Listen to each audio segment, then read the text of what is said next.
చిత్తూరు జిల్లా కుప్పం కేసీ ఆసుపత్రిలో ఎన్టీఆర్ ఆరోగ్యశ్రీ సేవలు ప్రారంభమయ్యాయి. ఆరోగ్యశ్రీ సేవలను ఎమ్మెల్సీ కంచర్ల శ్రీకాంత్ ప్రారంభించారు.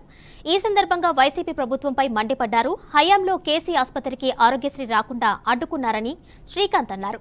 టీడీపీ అధికారంలోకి రాగానే కేసీ ఆసుపత్రికి ఎన్టీఆర్ ఆరోగ్యశ్రీ వచ్చిందని, కుప్పం నియోజకవర్గ ప్రజలందరూ ఆరోగ్యశ్రీ సేవలను సద్వినియోగం చేసుకోవాలని సూచించారు.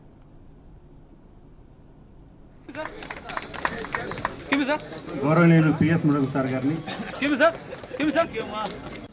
నారా చంద్రబాబు నాయుడు గారు అనే వ్యక్తి అంటే ఈ కుప్పం నియోజకవర్గంలో చంద్రబాబు నాయుడు గారికి కాకుండా ఇంకెవరికన్నా ఓటు వేస్తున్నారంటే ఎందుకు వేస్తున్నారా అని నాకు చాలా ఆశ్చర్యంగా వస్తుంది. ఇప్పుడు ఈ రోజు కూడా పిఎస్ మెడికల్ కాలేజీ అంటే మీకు అన్నీ ఉన్నాయి కాబట్టి ఆ విలువ తెలియట్లేదు అనేది నా ఫీలింగ్. అండ్ మీకంటే ఇక్కడ కుప్పంలో ఉండే అదర్ పీపుల్కి మాది second biggest revenue division in Andhra Pradesh, combined Andhra Pradesh as well as divided Andhra Pradesh.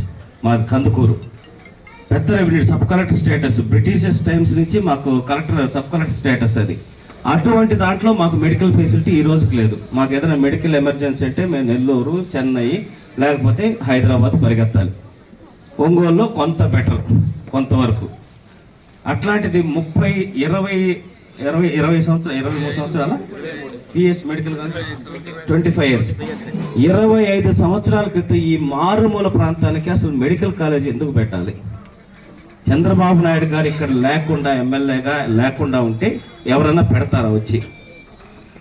అంటే మెడికల్ కాలేజీ ఒక హెల్త్ పాయింట్ ఆఫ్ వ్యూ కాదు, ఇట్లాంటి ఎంతో మందికి ఒక వైద్య విద్యని అభ్యసించాలి అనేటటువంటి ఒక ఇన్స్పిరేషన్, ఒక స్ఫూర్తి అనేది ఆ మెడికల్ కాలేజ్ ద్వారా వచ్చిందని నేను నమ్ముతున్నాను.